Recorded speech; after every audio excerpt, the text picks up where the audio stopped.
Doctor Mohammad Qamrul Hasan channel के साथ मैं हूँ वजीहा अब्दुल कादिर और आज है हमारा पॉडकास्ट एपिसोड 1। आज हम किस टॉपिक पे बात करने वाले हैं और कौन पर्सनैलिटी मेरे साथ यहाँ मौजूद है उस पर डिस्कस करेंगे। हम जान लेते हैं अपनी पर्सनैलिटी के बारे में, लोगों की पर्सनैलिटी के बारे में, लेकिन हमें ये नहीं पता होता कि उनकी पर्सनैलिटी टाइप क्या है, किस तरीके से लोग बिहेव करते हैं दूसरों के साथ, उनकी अपनी पर्सनैलिटी क्या है या वो सामने वाले को किस तरीके से पहचाने। उन तमाम चीज़ों में हम बात करेंगे। उसके लिए हमारे पास बहुत ज़बरदस्त एक्सपर्ट मौजूद हैं, उन्हीं से सब कुछ जानेंगे। लेकिन सबसे पहले हम क्या जानेंगे, उनका इंट्रोडक्शन कि डॉक्टर बेसिकली जो हमारे साथ यहाँ मौजूद है वो खुद क्या है, कैसे उन्होंने स्टार्टअप लिया, यहाँ तक वो कैसे पहुँचे, कैसी जर्नी रही, क्या हर्डल्स आए, क्या कुछ देखना पड़ा, कैसे यहाँ तक पहुँचे, उनसे बातचीत करते हैं। हमारे साथ मौजूद है प्रोग्राम में डॉक्टर कमरुल हसन जो कि जी पर्सनैलिटी टाइप एक्सपर्ट है, खुशामदीद कहते हैं प्रोग्राम में। अस्सलाम वालेकुम जी। जी I am so honoured, so grateful. मैं बिल्कुल ठीक हूँ और मुझे बहुत खुशी है कि आज हम ये पॉडकास्ट रिकॉर्ड कर रहे हैं और इंशाअल्लाह ताला इससे बहुत सारे दरवाजे खुलेंगे और बहुत सारे लोगों को वो बातें पता चलेंगी जो उनके लिए खुशियाँ और कामयाबियाँ लेकर। अच्छा डॉक्टर साहब, जैसे मैंने बात करी, आप भी पर्सनैलिटी एक्सपर्ट हैं, लोगों के बारे में बता देते हैं। आपने मुझे देखा था, मेरी पर्सनैलिटी के बारे में आपने फौरन से बता दिया था, लेकिन लोग जानना चाहते हैं कि डॉक्टर कमरुल हसन खुद कौन है, उनकी क्या पर्सनैलिटी टाइप है। तो सबसे पहला सवाल मेरा ये होगा कि अपने बारे में थोड़ा इंट्रोडक्शन दें। कौन है आप, किस तरीके से इस फील्ड में आपने एंट्री की है? भाई मेरा नाम तो कमर है, पूरा नाम मोहम्मद कमरुल हसन है। मैं 95 का ग्रेजुएट हूँ सिंध मेडिकल कॉलेज का और 10 साल मैंने मेडिकल प्रैक्टिस की, कार्डियोलॉजी। मेडिकल प्रैक्टिस के बाद आप यहाँ मौजूद हैं? जी 10 साल मैंने प्रैक्टिस की कराची के बड़े अस्पतालों में एज ए कार्डियोलॉजी मेरा इंटरेस्ट था, फिर जनरल मेडिसिन मेरा इंटरेस्ट था, फिर साइकेट्री मेरा इंटरेस्ट था। मैंने साइकेट्री में काफ़ी काम किया, कराची के जो बड़े साइकेट्रिक सेंटर्स हैं मैंने वहाँ काम किया। कराची नसीहती अस्पताल है, कारवान हयात है, लियाकत नेशनल का साइकेट्री यूनिट है, वहाँ भी मैंने काम किया। मैं शायद अपनी तलाश में था, ये जो सफ़र था मेरा वो अपनी तलाश का सफ़र था कि मैं किस लिए बनाया गया, मैं क्यों बना हूँ और किस लिए बना। मैं उस सफ़र में था और मैंने मुख्तलिफ जगहों पे काम किया, बल्कि साथ साथ मैंने कुछ अरसे कुछ इंडस्ट्रीज को भी सर्व किया, लाइक कुछ फार्मा इंडस्ट्रीज के तजुर्बे भी लिए और उसमें भी बड़े ज़बरदस्त काम किए। यानी अल्लाह का एहसान है, मैंने IMS एक बहुत बड़ी कंपनी है, इंटरनेशनल मल्टीनेशनल का, उनके साथ भी 1 साल, डॉक्टर अमान होते उनके साथ भी 1 साल काम किया। फिर एवेंटिस फार्मा है, उनके साथ भी कुछ अरसे काम किया। तो मैं अपनी तलाश में था, यानी ये शुरू के ग्रेजुएशन के 10 साल मैंने समझे पूरी उम्र जी ली। मैंने कहा ये सारे तजुर्बे तो हो गए, लेकिन मुझे समझ नहीं आ रही थी कि मैं बना किस लिए। और I was unable to get myself satisfied। Parents ने कहा भाई डॉक्टर कोई नहीं है खानदान में। हमारे वालिद साहब की ये ख्वाहिश थी कि बेटा डॉक्टर नहीं है कोई खानदान में, तुमने डॉक्टर बनना है। तो मैंने कहा अच्छा। तो हमने इस तरह में पूरी कोशिश की, अल्लाह ने बना दिया। तो इस तरह मैं मिसाल दे रहा हूँ, नौकरियां की तो बॉस ने कहा ये कर दो, फिर उसने कहा ये कर दो। हॉस्पिटल में नौकरी की तो हमारे हॉस्पिटल के सीनियर्स ने कहा आप ये कर दें, आप ये कर दें। मतलब खुद से कोई एम नहीं था, बस जिसने जो कहा आपने वो कर लिया? नहीं, किसी ने पूछा ही नहीं कि तुम क्या चाहते हो। ये किसी ने नहीं। तो आपने कभी अपनी ख्वाहिश जाहिर करने की कोशिश नहीं की कि मैं भी तो बताऊं कि मैं क्या चाहता हूं? नहीं, जिसको बताया उसने कहा नहीं, हमें तुम्हारी नहीं सुननी होती, हमने यहाँ तुम्हें सुनने के लिए नहीं रखा। ये तो बताएं कि बचपन से आपका क्या एम था कि मुझे बड़े होके क्या बनना है? कि मेरा तो बचपन से एम था मुझे एंकर बनना और मैं बन गई। आपका क्या एम था? हाँ, ये किसी ने मुझसे पूछा नहीं, लेकिन अगर कोई बचपन में पूछता तो मैं बिजनेसमैन बनना चाहता था। मैं बचपन से बहुत दीनदार बच्चा था, बहुत ज्यादा। तो मैं बचपन में अपने मोहल्ले में प्राइमरी सेकेंडरी में बहुत ही नमाजें पढ़ना और रमजान में और बहुत अल्लाह शुरू कर दी थी नमाज बहुत ज्यादा। यानी मेरी जो है ना बहुत रिलीजियस अपब्रिंगिंग थी। तो मैं बड़ा नेक बच्चा मशहूर था मोहल्ले में। कमर तो बहुत नेक है, कमर तो बहुत नेक है, अल्लाह का करम है मेरा लिए, तो बहुत अल्लाह का करम है। तो ये किसी ने नहीं पूछा कि तुम क्या चाहते हो। तो लेकिन बहरहाल एक ख्वाहिश थी, तो मुझसे अगर कोई पूछता तो मैं बताता कि मैं ये बताइए। कारोबार करना चाहता हूँ। और ये जो इंस्पिरेशन है ये इस्लाम से। कमर साहब, आपने अपने पेरेंट्स से, बच्चा होता है बोलता है कि नहीं बाबा मैंने डॉक्टर नहीं बनना, मैं ये बनना चाहता हूँ, कभी आपने ऐसा सोचा कि मैं बाबा के सामने अपना ओपिनियन जाहिर करूँ? नहीं, मैं ओपिनियन का तो उनको मेरे पता था, लेकिन उनका ओपिनियन मैंने कहा चलो आपने एहतराम एहतराम बहुत ज्यादा मैंने सीखा अपनी वालिदा से, तो वालिद से भी। तो मैंने कहा ठीक है डॉक्टर बनते हैं इंशाल्लाह। और तो मेरी ख्वाहिश तो बिजनेस की थी, वो ख्वाहिश की वजह भी दीन था कि हमारे नबी सल्लल्लाहु अलैहि वसल्लम ने कारोबार तिजारत को पसंद फरमाया और उसमें बरकत भी ज्यादा रखी। मेरा ख्याल था बिजनेस सीखना है, IBA में जाना मेरा एक ख्वाब था कि मैं बिजनेस सीखूं, और उसके लिए मैं रेडी भी था। लेकिन फिर मैं मेडिसिन में आ गया, तो मेडिसिन को मैंने एक्सप्लोर किया अच्छी तरह से। अल्लाह ने कराया, सारे मेरे जहाँ भी लोग काम करने का सोच सकते हैं वहाँ मैंने काम किया। यानी आपने बहुत कुछ एक्सप्लोर किया है इन दौरान। हाँ, लेकिन मैं इमीडिएट रिजाइन करता था। एक चीज पसंद नहीं आई, किसी ने ऊंची आवाज से बात की, रिजाइन। यानी मुझे याद है मैं IMS में था। IMS मल्टीनेशनल अमेरिकन कंपनी है, और तो वहाँ बहुत मुश्किल। बहरहाल तो मैं वहाँ था, तो एक दफा हमारे बहुत ही शफीक बॉस थे या हैं, यानी कि वहाँ पे डॉक्टर अमान, एक दफा उन्होंने ऊंची आवाज से मुझसे बात की। मैंने अगले दिन उनको रेजिग्नेशन दिया। मैं कहता सही आपके हाँ, मैं बहुत ही इमोशनल था, बहुत ज्यादा। बाद में कसम से वो रो दिए। यानी वो मैं इसलिए उनको अपने वालिद की जगह लेता हूँ, उनका बेटा नौकरी नहीं छोड़ा। मैंने कहा सर दिल नहीं है। तो यानी मकसद ये कहने का कि ऐसी अल्लाह ने मुझे नौकरियां दी जो लोगों को ख्वाब होती है, चाहता है कि हम जाएं यहाँ। हाँ, लेकिन मैंने कहा सर मैं इसलिए नहीं जा रहा कि मैं आपने मुझे डांटा है, मैं इसलिए छोड़ रहा हूँ कि मैं जब मरूं तो मैं ये नहीं, मेरे कई दोस्तों ने कहा कमर तुम ये कंटिन्यू करो या किसी फार्मास्यूटिकल में आओ। मैंने कहा मैं मरूं तो मैं ये नहीं चाहता कि लोग कहें ये आदमी मरा है ना, ये दवाई बेचता है। मैंने दवाई बेचना बुरी बात नहीं है, लेकिन मैं नहीं समझता मैं इसलिए पैदा हूँ। ओके, आपने उस टाइम अपनी जान लिया था अपने अंदर। हाँ, मुझे था कि मैं कोई बड़ा काम करना है, कुछ और करना है। ये तो कोई भी बेच ले। चलो बाबा की ख्वाहिश पूरी होगी, लेकिन अब अपनी पापा ने भी कहा बेटा तुम डॉक्टर बन गए हो ना, अब जो करना है करो, तुम्हारी मर्जी। लेकिन वो मोहब्बत में ना ये ना कह सके कि बेटा पैसा कमाओ, वरना तो शायद मैं पैसा कमाता हूँ। उनका बस बेटा जो करना है करो। लेकिन उनकी ख्वाहिश पूरी कर ली ना आपने। अल्लाह ने करा दी, मेरी क्या मजाल है। तो डॉक्टर अल्लाह ने बना दिया, बड़ा शौक से पढ़ा और इज्जत से पढ़ा। सप्ली भी आई एक दफा, लेकिन बहुत अच्छे से पढ़ा है। जब सप्ली जब आई तो पेरेंट्स को जब पता लगा तो कोई ऐसा हुआ बच्चे को बहुत डांट पड़ती है, तुम फेल हो गए हो, ये क्या किया, ऐसा कैसा क्या उस टाइम पे क्या वो था? नहीं, वो डांट तो पड़ी होगी थोड़ी। नहीं, डांट पड़ता ऐसा माहौल नहीं था। वो हमारे अपने ही कुछ करतूत थे, उसकी वजह से आई थी। तो वो खैर वो कवर हो गई। शरारती थे आप? हाँ, शरारती थे आप? नहीं, शरारती तो मैं नहीं कहूंगा, लेकिन आशिक मिजाज में बहुत ज्यादा था। आशिक मिजाज, अगर आप दीनदार ही होना और फिर आशिक मिजाज होना और फिर मेडिकल कॉलेज का माहौल, तो ये बड़ी एक These are two different things ना? हाँ, 2 या 3 या many different things। बस इसी किसी हादसे की वजह से फाइनल ईयर में हमारी सप्ली आई। तो अल्लाह ताला ने खैर हादसे तो बहुत सारे होते रहे, क्योंकि जब आदमी इतना ज्यादा इनिशिएटिव लेता है, तो जो आदमी बहुत तेज गाड़ी चलाता है तो कहीं ना कहीं तो ठुकती है वो। You cannot move fast without accidents। आप कहीं ना कहीं तो मारते हैं। लेकिन अल्लाह ने करम किया कि हर जगह अल्लाह ने बचाया।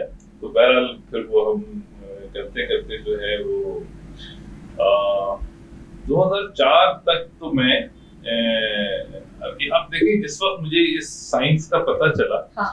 उस वक्त मैं FCPS पार्ट 1 की समझे ट्रेनिंग कर रहा था, साइकेट्री की, और एक कोर्स कर रहा था क्वालिटी मैनेजमेंट का। क्वालिटी मैनेजमेंट, हाँ, ये कोर्स अमेरिकन कोर्स है, ये यहाँ कराची में NIT में होता है। मेरा ये था कि हमारे यहाँ हॉस्पिटल में क्वालिटी सही नहीं है, मुझे इनको सही करना है, तो मैंने कहा क्वालिटी मैनेजमेंट का कोर्स कर तो क्वालिटी के कोर्स में लीडरशिप पढ़ा रहे थे डॉक्टर साहब, तो एक साहब रमीज अल्लाह वाला साहब, तो उन्होंने बताया कि भाई ये एक साइंस है दुनिया में, वो लीडरशिप में मोटिवेशन पढ़ा रहे थे कि भाई देखिए 16 तरह के लोग हैं, इनको मोटिवेट करने के तरीके अलग होते हैं।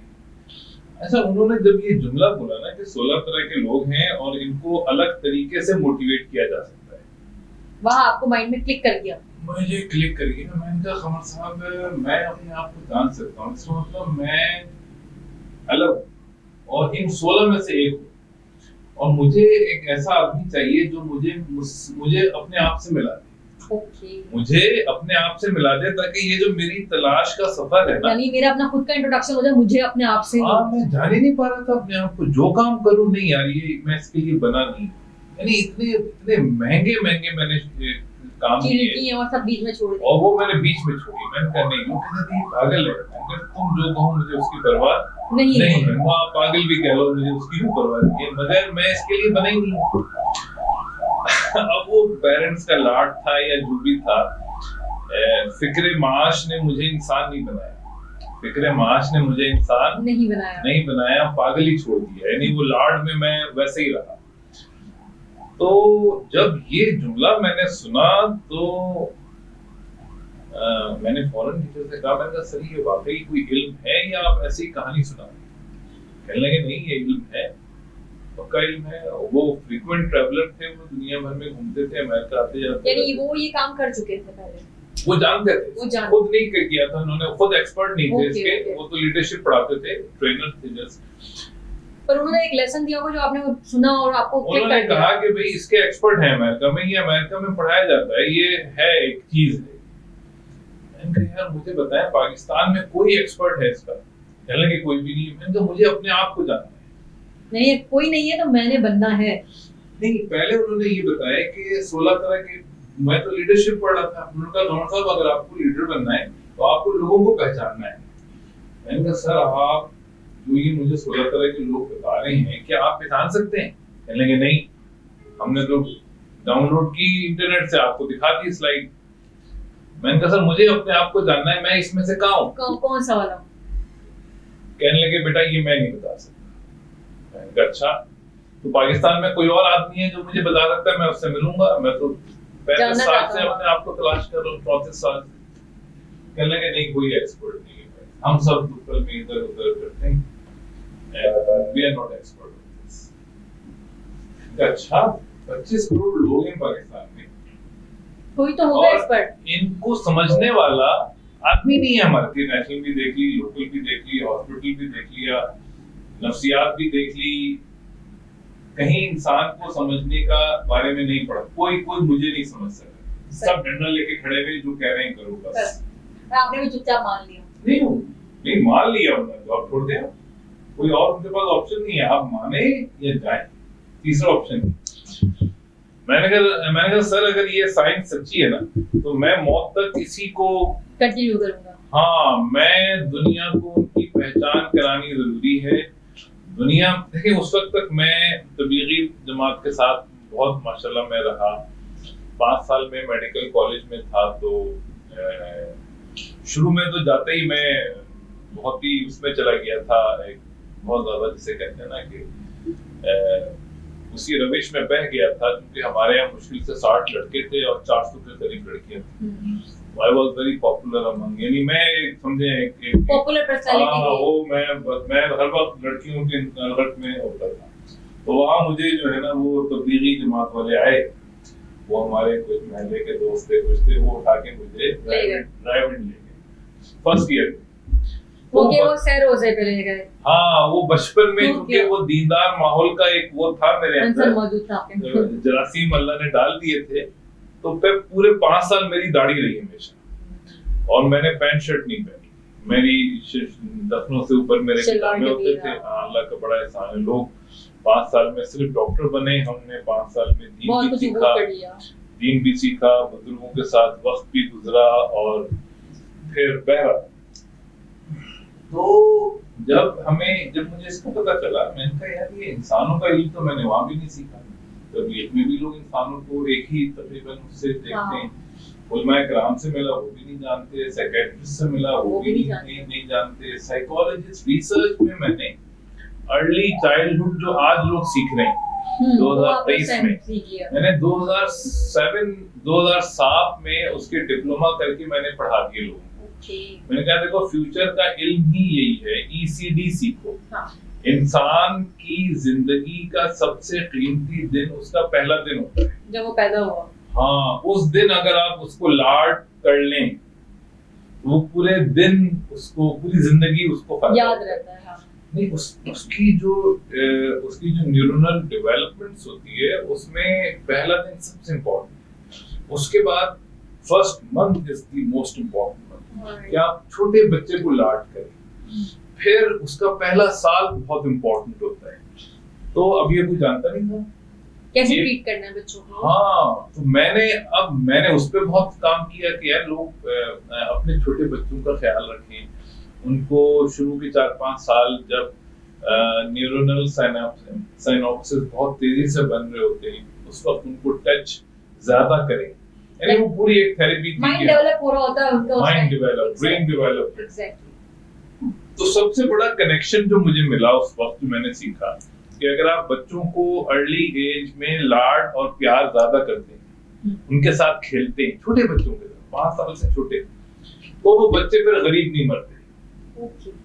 वो बच्चे इतने ज़हीन हो जाते हैं कि तो उस पे जो रिसर्च स्टडीज हैं ECD पे, वो ज्यादातर वर्ल्ड बैंक ने की हुई ताकि गुर्बत दुनिया से खत्म हो। तो मैंने उसमें बहुत काम किया, लेकिन देखा कोई नौकरी नहीं मिल रही। ECD पे काम करो, नहीं ECD की जरूरत हमें अब जाके। तो मैं हमेशा ना 25-30 साल लोगों से आगे रहा, यानी जो काम दुनिया आज कर रही है मैंने पहले कर चुके हैं, 20 साल पहले करके उसको खत्म कर दिया।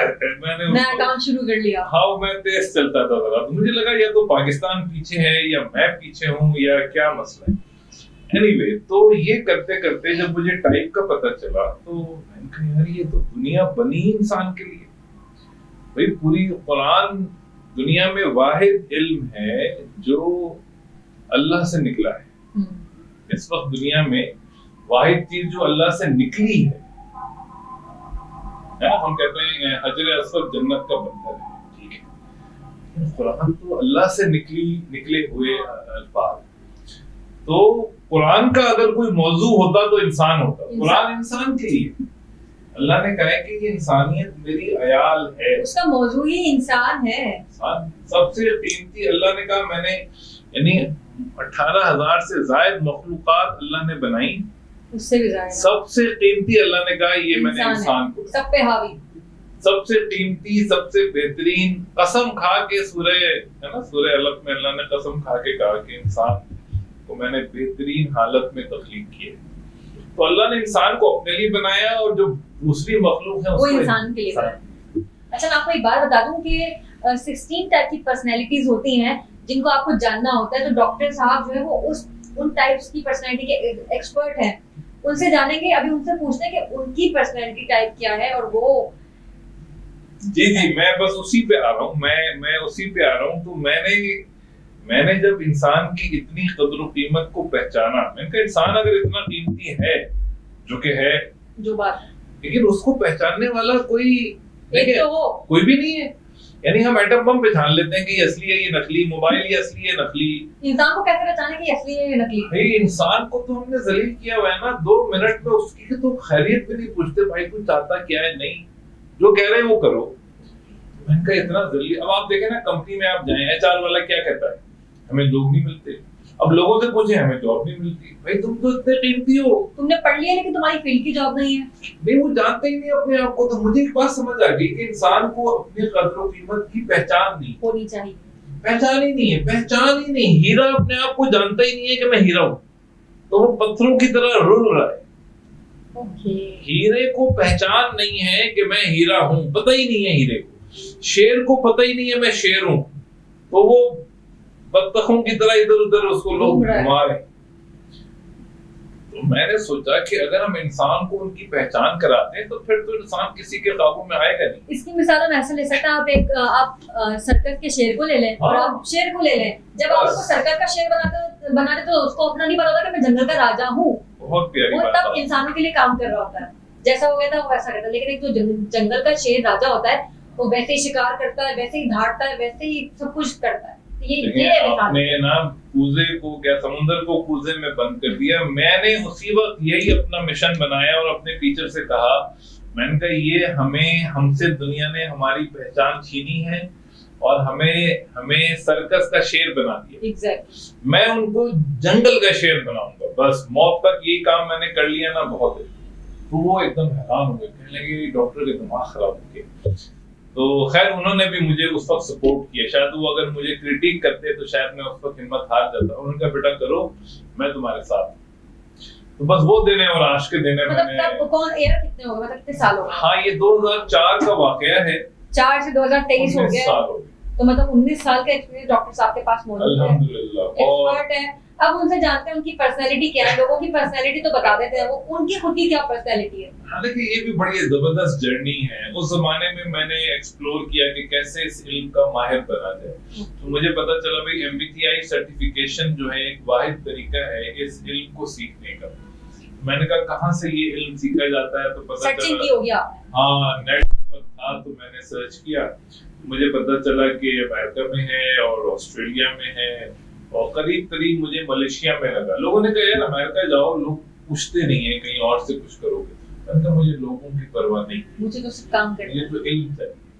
तो मैं मलेशिया चला गया। मलेशिया में मुझे थोड़े ट्रैवल कॉस्ट कम आ रही थी, पैसे भी मैंने उधार लिए। पैसे तो कभी मैंने सोचे ही नहीं थे कमाने होते हैं, तो अम्मी अब्बा ने लाड से जो मांगा उन्होंने दे दिया। तो मैंने वो भी पैसे उधार लिए अपने ससुर से। बहुत ही मैं शुक्रगुजार हूँ माशाल्लाह। तो जब मैं सर्टिफिकेशन करने जा रहा था उसी वक्त मेरा एक बहुत इंपॉर्टेंट आगा खान में एक इंटरव्यू था। उसी दिन रेजिडेंसी का इंटरव्यू था।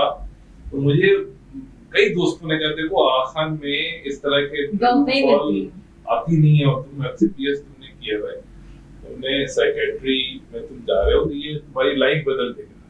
मैंने कहा यार मैं अंधेरे में अपनी लाइफ नहीं बदलना चाहता पहले मुझे अपनी पहचान चाहिए। तो मैंने कहा ये छोड़ो, मैंने अपने आप को जानना है, मैं मलेशिया जा रहा हूँ। मैं वो इंटरव्यू छोड़ के मैं मलेशिया गया। तो वहां मैंने सर्टिफिकेशन की। तो वहां मेरी टाइप निकली INFP। Okay, INFP। अच्छा वो ट्रेनर ऑस्ट्रेलियन था, उसने कहा यार ये ऐसा INFP मैंने देखा नहीं है, लेकिन उसने कहा भाई टाइप तो आप ही निकालेंगे। उसने जो भी तरीके थे 2-3 फॉर्म फिल कराए। उसने कहा INFP आपकी टाइप है, ये कागज वो कागज। अच्छा ये मुझे बताइए जानने का तरीका क्या था, मतलब उसने आपके बारे में ऐसे क्या फॉर्म्स में क्या चीजें मौजूद थी जिस तरीके से पता लगा होगा ना कि ये मेरी पर्सनैलिटी है? उन्होंने बनाए हुए सवालनामे बनाए हुए थे। फॉर्म Q था या कुछ और फॉर्म M था, 2-3 उन्होंने मुझसे फॉर्म फिल ताकि लोग भी जान सकें कि क्या फिल करना है आपको, कि जिस तरीके से आपको पता लगे। कुछ ऑनलाइन फॉर्म थे, कुछ उन्होंने पेपर पेंसिल दिए थे। उन्होंने कहा भाई आपकी टाइप INFP है। सही। अब मैंने कहा ठीक है भाई। उन्होंने रिपोर्ट मुझे इतनी मोटी दे दी। अब मैं आगे INFP के बारे में पढ़ता रहा। मुझे लगा कि यार जो मैं इसमें लिखा हुआ है मैं तो वो हूँ नहीं। मेरा तो फोकस था कि मुझे अपने आप को जानना है। मैंने कहा यार ये मैं हूँ नहीं। फिर मैंने क्या किया, मैंने कहा यार मैं क्या करूँ, यहाँ तो कोई जानते नहीं है। फिर मैंने INFP वाले काम करने शुरू कर दिए। अच्छा आपने कैसे एक्सपेंड किया लोगों को उनकी, मतलब यहाँ तो लोग नहीं जानते कि पर्सनैलिटी को कैसे डिस्क्राइब करना है, कितने टाइप की पर्सनैलिटी है। तो ऐसा आपने कोई ऐसा काम किया जिससे लोगों को पता लगे अपने बारे में जाने?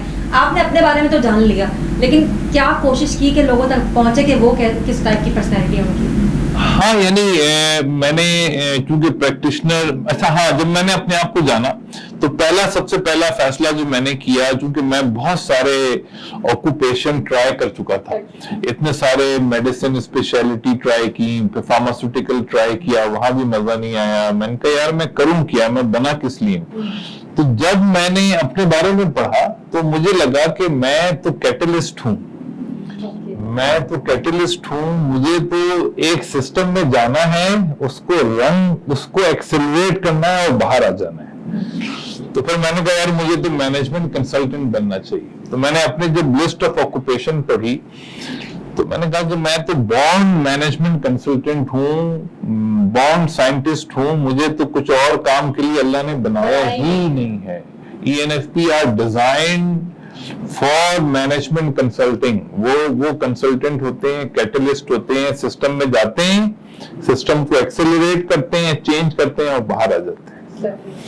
तो अब आपको हैरत होगी, जब मैंने कमर कंसल्टिंग कंपनी बनाई अपनी 2005 में, तो मुझे उस वक्त मैनेजमेंट वर्ड का मतलब नहीं पता था। बस मैंने देखा कि ये कमर ENFP को यही करना होता है। मतलब पहले अपनी ही फील्ड पे काम किया सारा। हाँ, जब मुझे देखें, जब धारणा आ गया तो फिर बकिया काम मैंने सारे। अच्छा, एक मुझे बहुत बड़ा फैसला उस वक्त लेना था। मैंने कहा यार, मैं अपने पुराने काम जारी रखूं और ये भी करूं, या मैं सिर्फ ये करूं। तो मैंने मेडिसिन में ये सीखा था कि जो गौहर होते हैं ना, गौहर जो कीमती चीजें होती हैं, वो समुद्र की सतह में नहीं होती, वो समुद्र की तह में होती है। वो अंदर जाके ढूंढनी पड़ती है आपको, वो तह नहीं मिलेंगे, ऊपर नहीं मिलेंगे आपको। उसकी मिसाल मैंने ऐसे देखी कि मैंने तकरीबन 2 साल कार्डियोलॉजी में, NICVD में, जो कराची का दिल का अस्पताल है, वहां काम किया। अच्छा, हम लोग ECG ऐसे लेते थे और मरीज का A to Z उसके दिल की हालत बता दिया करते, जबकि हम लोग उस वक्त TRMO हमारी डेजिग्नेशन होती थी, TRMO ट्रेनी मेडिकल ऑफिसर। और बड़े बड़े कंसल्टेंट हमसे पूछते थे कि भाई ये इसमें क्या है, ECG पढ़ दो, ECG पढ़ दो। तो मैंने ये देखा कि हम चूंकि 2 साल इसकी एक्सटेंसिव ट्रेनिंग लेते हैं, तो हम इसके एक्सपर्ट हो जाते हैं। और फिर जो कार्डियोलॉजिस्ट है वो तो फिर बहुत कुछ बता देते हैं ECG से, जबकि आम जो डॉक्टर हैं वो ECG के बारे में नहीं बता। भले वो चेस्ट स्पेशलिस्ट हो या किसी भी चीज के स्पेशलिस्ट हो, नहीं कर पाते। तो मुझे ये बात समझ आई कि आदमी बने तो स्पेशलिस्ट बने, और स्पेशलिस्ट बनने में ही असल इल्म है, वरना तो मजा नहीं है। मैंने कहा कमर साहब, अब तुम मेडिसिन छोड़ रहे हो तो जिस लाइन में जाओ कम से कम स्पेशलिस्ट तो बनो ना उसके, है ना। अगर आप मेडिसिन छोड़ रहे हैं, सेक्रेटरी छोड़ रहे हैं, तो जिस लाइन में जाएं उसमें दुनिया में आपसे बेहतर तो कोई नहीं होना चाहिए। तो ये मैंने उस वक्त नियत की कि मैं दुनिया का बेहतरीन टाइप एक्सपर्ट बनूंगा इंशाल्लाह। तो अल्लाह ने मदद की, मेरी तो कोई औकात नहीं थी, फिर अल्लाह ने रास्ते खोल दिए, खुद ही रास्ते खुलते चले गए। तो मेरी एक नियत ये थी कि मैंने कहा यार, मैं साइकेट्री छोड़ रहा हूँ, मैनेजमेंट कंसल्टिंग की तरफ आ रहा हूँ, क्यों? तो मैंने ये देखा कि एक साइकेट्रिस्ट की नियत क्या होती है। उसकी नियत ये होती है कि यार मेरे पास सारे लोग पागल हो जाएं और वो मेरे मरीज बने और मैं उनको दवाई दूं और वो दवाई खाते रहें और ठीक ना हो, कभी कारोबार चलता रहे। हाँ, वो ठीक ना हो, आते रहें और दवाई खाते रहें, मेरा कारोबार चलता रहे। और फार्मा गलत चीज है कि वो ठीक ना हो, ठीक हो जाएंगे तो आएंगे नहीं ना, तो और लोग पागल हो जाएंगे, या तो और पागल हो जाए, वो ठीक हो तो उससे ज्यादा और पागल हो जाए। भाई कुछ ना कुछ दुकान चल नहीं चाहिए। मैंने कहा एक साइकेट्रिस्ट की तो ये दुआ है। मैंने कहा साइकेट्री तो मैंने ये दुआ मुझे ज़रा पसंद नहीं थी, तो मैंने कहा साइकेट्री तो कौन साहब छोड़ दिया आपने, अब आप दूसरा जो मैनेजमेंट कंसल्टिंग शुरू कर रहे हैं, ये क्यों कर रहे हैं? तो उसकी जो मैंने जो नियत की, मैंने कहा ये नॉर्मल लोग हैं ना, नॉर्मल जो मरीज अभी नहीं बने, इनको जीना नहीं आता, इनको नहीं आता जीना। बाप को बाप बनना नहीं आता, माँ को माँ बनना नहीं आता, शौहर को शौहर बनना नहीं आता, बीवी को बीवी बनना नहीं आता, माँ को माँ बनना नहीं आता, बेटी को बेटी बनना नहीं आता, नौकर को नौकरी नहीं करनी आ रही, मालिक से कंपनी नहीं चल रही। मुझे लोगों को जीना सिखाना है। जो नॉर्मल लोग हैं, अपने अपने रोल में हैं, उनको जीना सिखाना है। क्योंकि ये मैंने क्यों मेरे जहन में आया, क्योंकि जब मैंने साइकेट्रिक वार्ड्स में लोगों की हिस्ट्री सुनी, तो मैंने ऐसी माएं देखी जिन्होंने कहा ये बेटा है ना, बेटा तो माँ से मोहब्बत करता है, इसने मुझे पागल किया है, पागल कर दिया माँ को। फिर मैंने ऐसी माएं देखी जिन्होंने, हाँ भाई माँ है ना, इसी ने मुझे पागल किया है। मैं सर पकड़ के बैठ गया, मैंने कहा माँ तो मोहब्बत करती है बेटे से, पागल कर दिया। इस तरह गुड्डू बंदर आप हैदराबाद में है, ये एशिया का सबसे बड़ा पागल खाना है। हाँ, जहाँ पे सारे पागल हैं। अब वहाँ कौन है आप जाके पूछें, 80% 90% वहाँ यंग खवातीन है, यंग वुमेन है, जो इश्क के चक्कर में पागल होके वहां है, वहां कोई उनको पूछने वाला नहीं है, घर वालों ने भी वहां दाखिल करा दिया है। अब आप किसी साइकेट्री को ओपीडी में चले जाएं, वहां ज्यादातर इश्क माशरे के नाकाम। मैंने कहा यार लोगों से इश्क नहीं हो रहा। अब आप शादी में देखें, लोगों से शादियां नहीं हो रही, लोग शादियों से तंग हैं। मियाँ को बीवी नहीं समझ आ रही, बीवी को माँ नहीं समझ आ रहा। तो मैंने कहा यार ये तो अब देखें ना, यानी कितना दुख होता है। आशिक और महबूब की जुदाई का जो तकलीफ है, ये कोई आम तकलीफ नहीं है। यानी कि अब लड़की अगर पागल हुई है तो लड़का भी कुछ ना कुछ तो उसका भी तकलीफ तो उसको भी हुई होगी।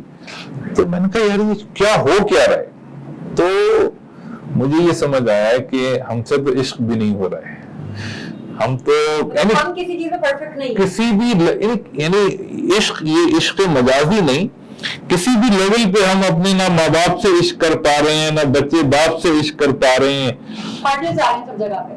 भाई माँ बच्चे को पागल कर रही है, बच्चा माँ को पागल कर रहा है, तो क्या इश्क? बीच में क्या जगह है ऐसी जो क्या? तो मुझे ये समझ आया कि ये वजह ये है कि इंसान का अपने आप को ना समझना, ये पहली वजह है।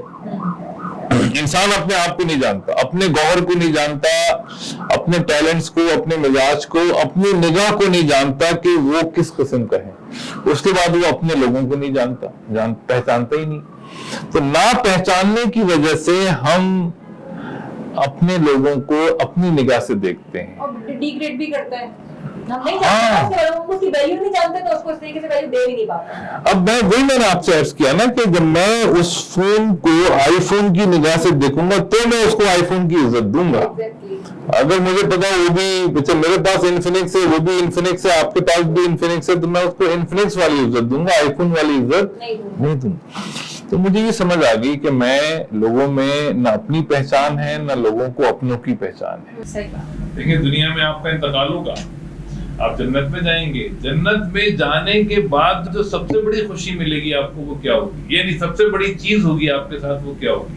अल्लाह अपना दीदार कराएंगे। ऐसे जब अल्लाह अपना दीदार कराएंगे तो क्या होगा, आपको क्या मिलेगा? सुकून मिलेगा, दिल की सुकून मिलेगी। तो ये खुशी जो है ना, ये कोई छोटी चीज नहीं है। और हम मायूस हैं कि हमें तो खुशी मिल ही नहीं सकती, जबकि अल्लाह ने आपको डिफॉल्ट खुशी के लिए पैदा किया है। हम अपनी फितरत, खुशी रखी कहाँ है अल्लाह ने? अपनी फितरत पे चलने पे रखी। मछली की खुशी पानी में है, परिंदे की खुशी उड़ने में है। अब मछली उड़ने की कोशिश में टेंशन में आ गई, परिंदा पानी में तैरने की कोशिश कर रहा है टेंशन में पागल, और हम जो है वो मछली को उड़ना सिखा रहे हैं, हम भी टेंशन में। तो ये हो रहा है हमारे।